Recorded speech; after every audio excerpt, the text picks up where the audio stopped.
Yo, what is up, everybody? We are back again with our Extreme Red Randomizer Nuzlocke. Hopefully everybody's doing alright today.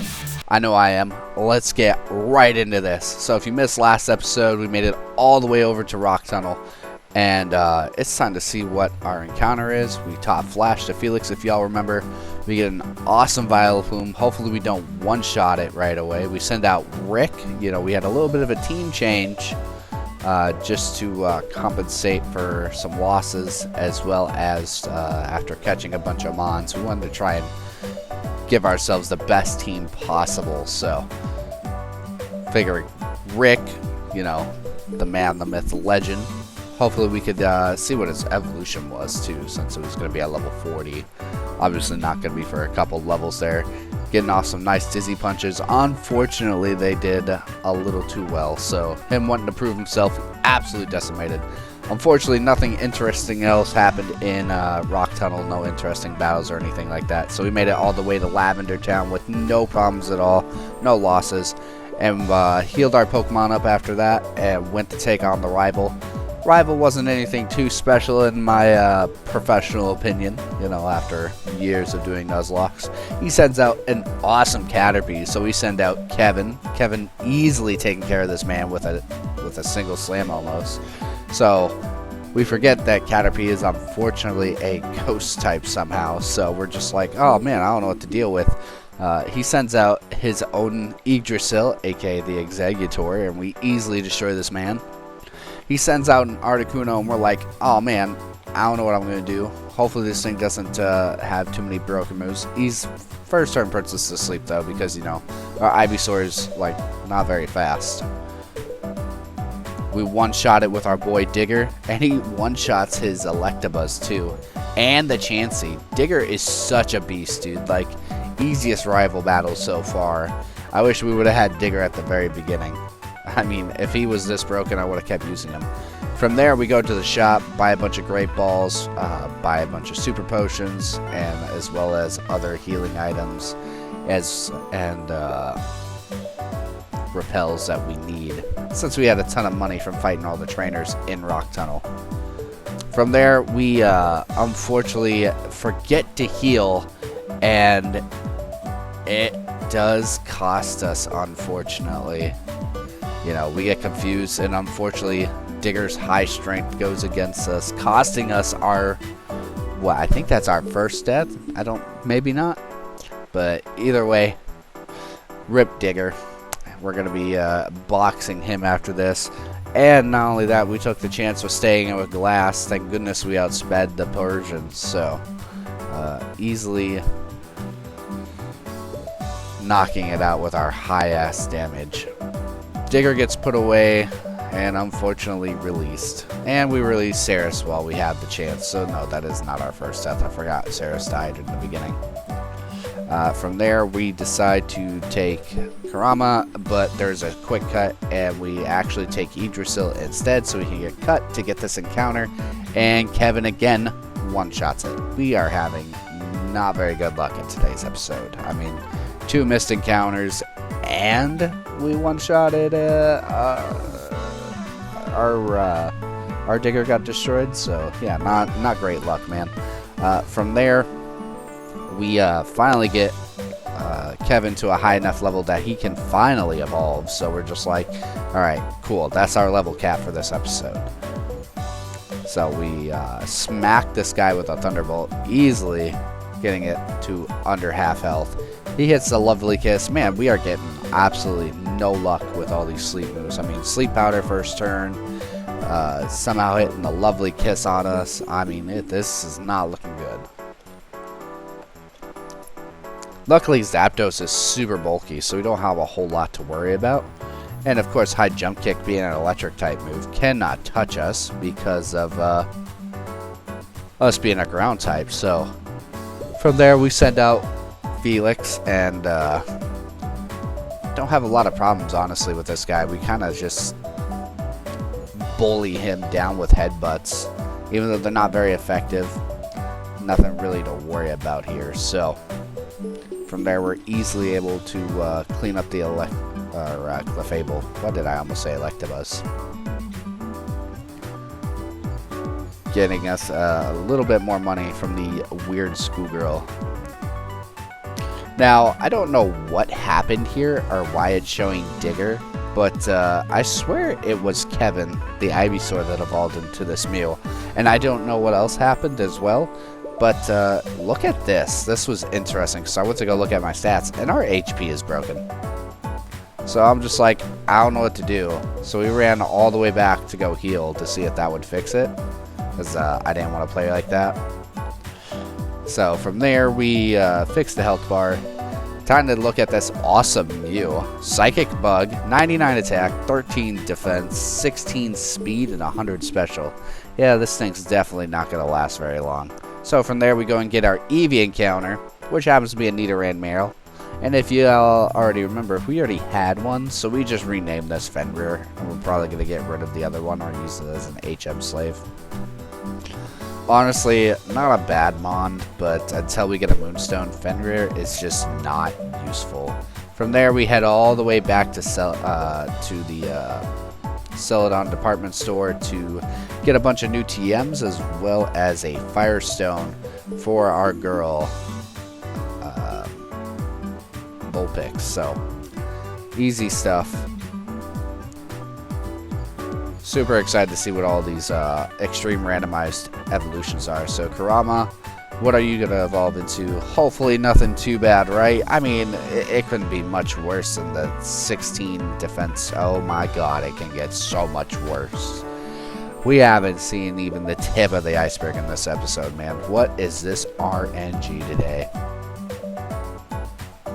I must have like rolled a natural D1 for today's episode for all you D&D nerds out there. I mean, I was just 20 attack. This thing is faster than Mew at 25 speed, by the way. I don't know if y'all saw that. And it's bulkier with 18 defense. Hashtag Caterpie is a god. Luckily, we had a rare candy in our box that we were holding onto in situations like this. And our Caterpie evolves into a Jinx. Now, if y'all remember, Jinx is a solid rock type, so we don't really care about that. I mean, it's not very good. It didn't have very good stats. I thought I showed that, but I must have cut it out. My apologies. That's another backup Mon, though, for now. We might use it eventually, but who knows. Easily taking out the first rocket. Going all the way over to the left of Celadon to get this Magmar encounter, which was a ghost type. That Glass is an overachiever and one-shotted. From there, we go all the way over to the next route to get Fly to help us out for later in our journey. Not that we teach Fly to anybody. From there, we enter the rocket hideout, easily paralyzing this Gyarados. Thank God. It's so nice to see Thunderbolt still being able to paralyze enemies sometimes, especially stuff as scary and bulky as Gyarados. For some reason, I guess Amistar or Lord Helix goes for Self-Destruct, which we figured out is a fighting type move, so of course it does not even touch our boy Glass. From there, we find a Protein, give it to Moonwolf because it's a flying type, and we all know his attack is not very good, so we want to try and help him out. We finally find the next legendary bird, and no idea what type this guy is. But Flamethrower is easily able to hit the crit, one-shot it, get rid of it. It was not super effective, so interesting. From there, we fight a Gengar, and let me just say, this Gengar is extremely freaking bulky. I don't know what it is. I have no idea what type it is or what these movesets are, but holy crap, it is Bulk City. Wish we could have had one for our team.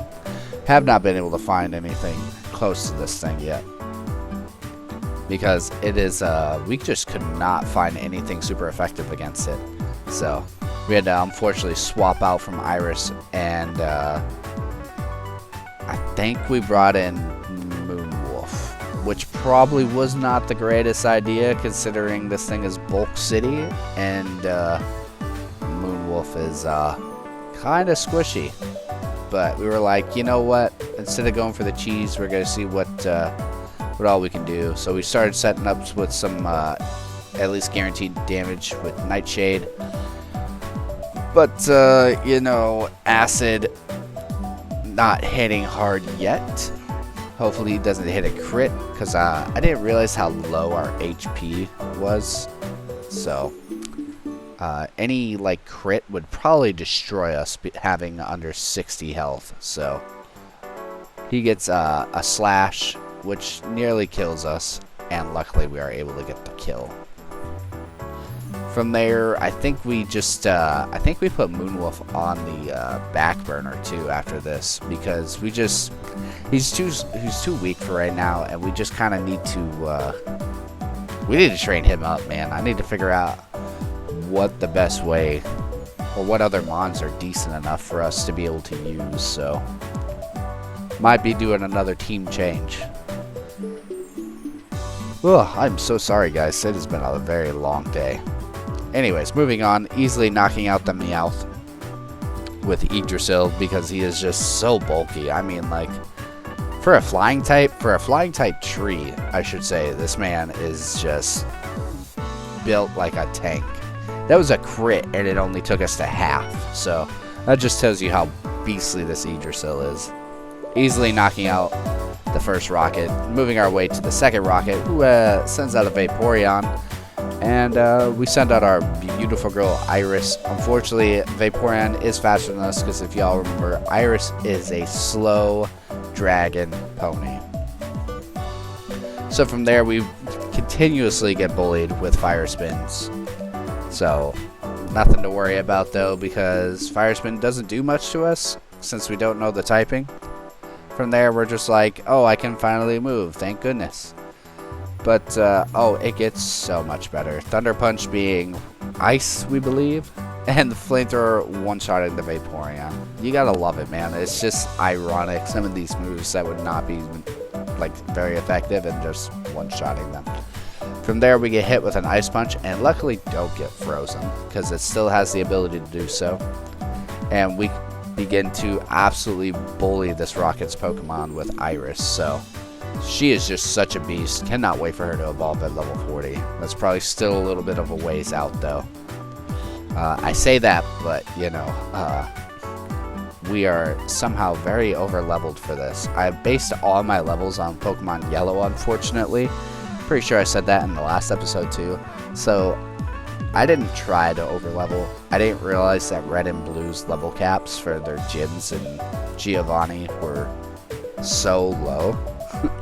Because I remember last time I played this that the levels were higher, and I thought I raised level caps too by like 20%, but apparently not.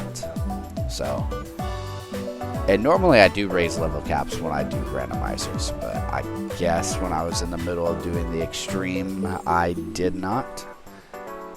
But that's okay, we do get a challenge, I do promise.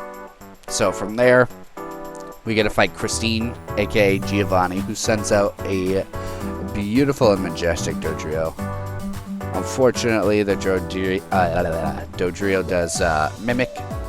Doesn't get anything since, you know, it's faster than us. And we nearly one-shot this thing with Flamethrower. Now, if y'all remember, Dodrio was Ice type, so I'm pretty sure this thing's also an Ice type. So we didn't want to get hit with a Ice type Psybeam, since we know Psybeam's Ice type from our boy, or our girl Karama, aka the Jinx now, which that nickname now means nothing. We give them clever nicknames and stuff, and it don't mean nothing. From there, we send out Rick against the Ditto, and I gotta say, I've never seen such a bulky Ditto in my entire life. I mean, this Ditto was a freaking menace. Who would have thought that a Ditto could one-shot a Graveler, dude? I mean, if this doesn't show the capabilities of an extreme Nuzlocke, I don't know what does. From there, we figure out that Ditto is a normal type.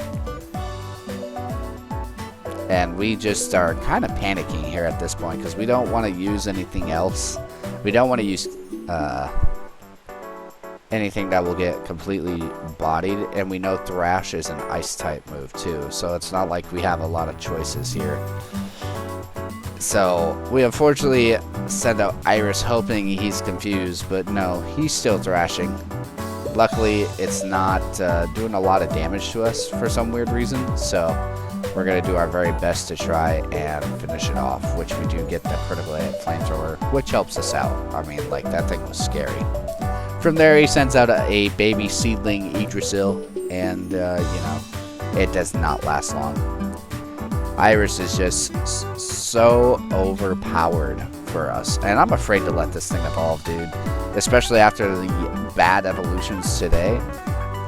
But at the same time, I'm not going to stop it from evolving. I feel like I have to let them evolve, because what's the point in playing an extreme randomizer if you don't let them? So 10 more evolutions to go.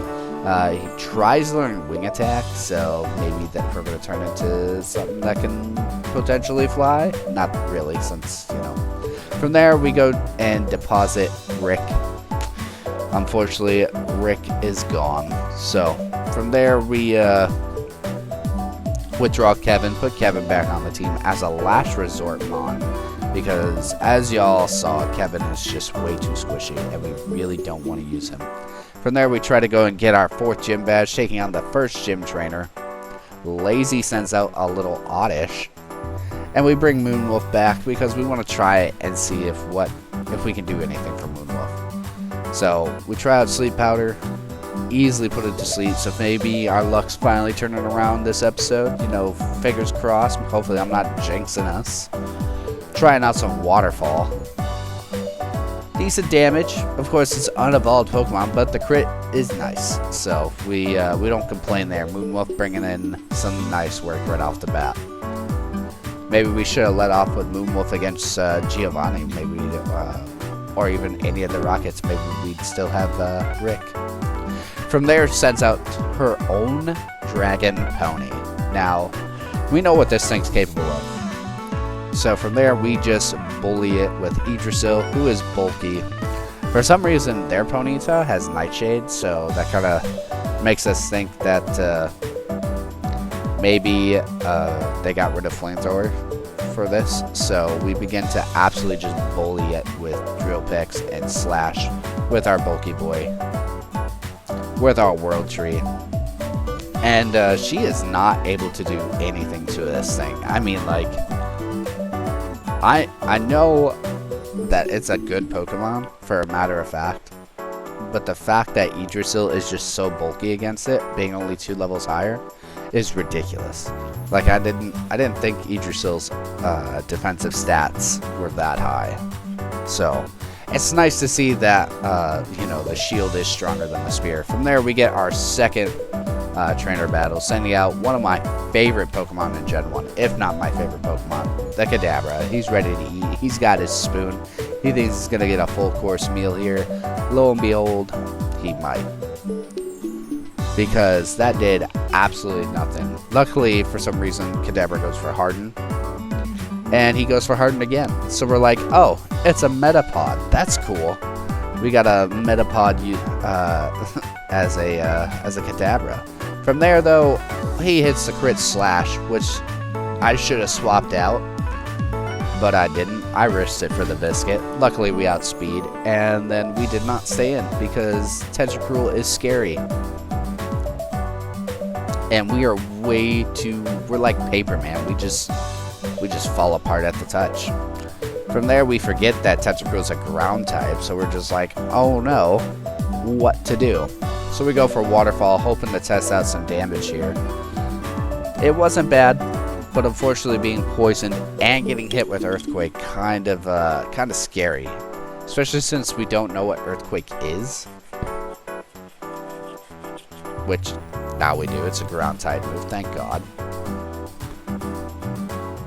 But since we know this thing is a ground type, we don't have to worry too much here with Glass. Glass comes in and just absolutely destroys this thing. I mean, that's like our secret weapon, dude. That crit probably didn't matter with Glass. And then this Dugong proceeds to absolutely bully Glass. Yeah. If that's not the scariest thing y'all have ever seen, I don't know what is. Who would have thought that Bite would be so powerful?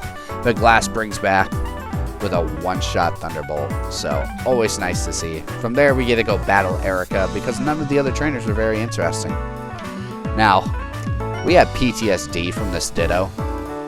Not this Ditto, but, you know, Ditto in general after seeing what its capabilities of. So we panic and go for the Stab Psychic Slam. And this might be the end of Kevin. Oh, just kidding. All Kevin comes away with is a burn. So luckily Fire is special in this gen, and our special is over 100 if y'all remember. So nothing to worry about. No physical attacking moves yet, thank God. From there he sends out the ghost type Magmar. So we send out our own ghost type, Mr. Glass, and just absolutely one shot another Magmar, giving me PTSD from when we destroyed this man. Maybe it was a good thing we did one shot it. Might have been for the best. Could have been really bad. From there, her ace is a normal type Eevee, and we finally found a Pokemon that was a little bit higher level than us. Like I said, I didn't mean to over level. I honestly don't remember it being this low, so my apologies. But from there, Yggdrasil again showing off how capable it is, not only as a defensive tank, but also as a beastly attacker. She gets the Metronome critical hit Twin Needle, and I'm not gonna lie, I was surprised how much damage that did against us. So, but with that, Yggdrasil is easily able to finish her off, and we get our 4th gym badge. And from there, we go get some drinks, give it to the guard so we can get to Saffron City, so we can go and get a free Pokemon for the dojo. Because, you know, we're not getting any encounters this episode unless they are given to us. From there, the first dojo mon has a Paris. I thought I was over leveled, so I was like, oh yeah, we'll be fine for this dojo. It won't be, you know, it won't be hard at all. This Paris proceeds to bring us down to half health, and that was just a Paris, and I really should not have risked it for the biscuit here, because this thing is scary, dude. I'm pretty sure Golem was an electric type or a water type. I don't remember which. It was a water type, thank God. Felix is able to clean it up. For some reason, we go back out to Yggdrasil, just wanting to show off again and kind of meme on it. Probably not a great idea here.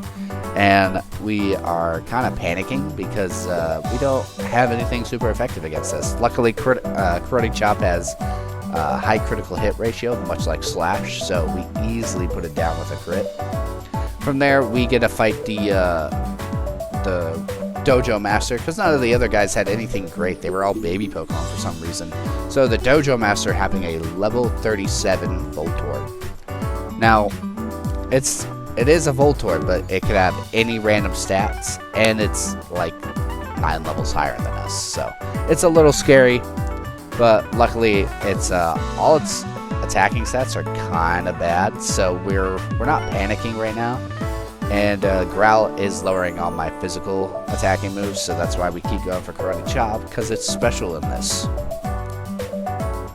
From there, he sends out a female Fenrir, whatever, I can't talk, and we easily destroy it. From there, we get to either choose a Slowpoke or a Cubone. So we abandon the baby and take the dopey Slowpoke. We give it our boy Matt's name because he loves water and psychic type. Now, we know it's not water psychic type in this, but we still gotta catch it. From there, we get another encounter to the right of Celadon, because we never got that encounter, so we easily catch this boy and move on from there. Oh, I didn't mean to put a double tad in there. Whoops. We one-shotted the Lavender encounter. It was just a Caterpie again. I know that's dupes, but it was either Caterpie or another Articuno, and I didn't want to try to catch another Articuno. There was literally nothing else in here. So we easily put away the Cubone's mother, running away from it because, you know, Pokédoll strat, speedrun strat, and it was time to save Mr. Fuji. Now, when it comes to Mr. Fuji, the only reason we ever save this man ever is to get that Pokeflute, so we can go and see what Snorlax is, which we will not be doing this episode. We already did so much in this episode. I mean, this is probably like an hour and a half to 2 hours of recording that I cut down, so it was pretty awesome to see how much we could get done, though. I feel like we got a lot done in this episode, and definitely very proud of all the work. So from there, we swap out from Iris, because apparently Butterfree is extremely terrifying, by the way, to Glass. Now, We know it's going for Skull Bash here, and Thunderbolt is easily able to handle this boy. I mean, it is done. The ghost type horror is done with. And from there, we just absolutely destroy the first rocket. Waiting for him to quickly run back home to Giovanni to complain about a 10-year-old bullying him. So, there is no cutting here since it's the, towards the very end, I decided to keep all these rockets in because I just love seeing them take their walk of shame out of here. Because normally they kind of just stand there half the time after you beat them, but no, these ones for some weird reason just walk away. From there, we get to fight a Thunder using Ghastly. And now, normally when you get hit by Thunder, you're 30% chance to get paralyzed, and it doesn't happen to us, so we love that. We're so happy about that. And from there, we are still trying to figure out what this Ghastly is, man. Much like Gengar, it is so bulky, and we just cannot figure out what this type it is. Or type matchup is. Ugh. And it has some decent moves. I mean, it has Psychic, it has Thunder, and it hit Thunder twice, dude. No misses from this Ghastly. He is not playing around, dude. He is here to throw hands. Luckily, the water gun misses somehow, even though I thought it had 100% accuracy, so maybe that was the rare 100 and 256 chance miss, which is pretty cool. From there, he sends out his own Dratini, and we are not playing around here. We send out our boy Felix to absolutely bully this thing into non-existence, get the easy flinch to pick up the dub here. And that is the second rocket down. Now from there, it's only one rocket left. Not a whole lot to worry about here. We're feeling confident, so we send out Glass to finish him off. Now, the reason we want Glass is because I want to get Glass to level 32. That was my level cap for this episode. I didn't want to go any higher than that. So, sends out the Dragon-type Pikachu, which is good because Pikachu can't do nothing to us. So, with that being said, it was a wonderful idea to send out Glass. Glass then proceeds to just one-shot everything because he's a freaking beast. I mean, look at this man. He's legendary, and he lives up to that. From there, sends out a Mew. And we forgot Ghost does not affect Psychic in this gen. From there, Mew has an Ice-type Thrash. I wish our Mew had that. But no, it doesn't. And we're just like, why is Mew... Our stats all got shift with Kevin again. It is no longer 100 attack. We don't know what the hell is going on with Kevin. He's kind of a glitch. He's not supposed to exist, apparently. So, all his stats keep glitching out and changing randomly. Which is kind of weird, but at the same time, I'm not going to complain. Hopefully, you know, Kevin can stay alive long enough for those glitch stats to actually become more and more in our favor.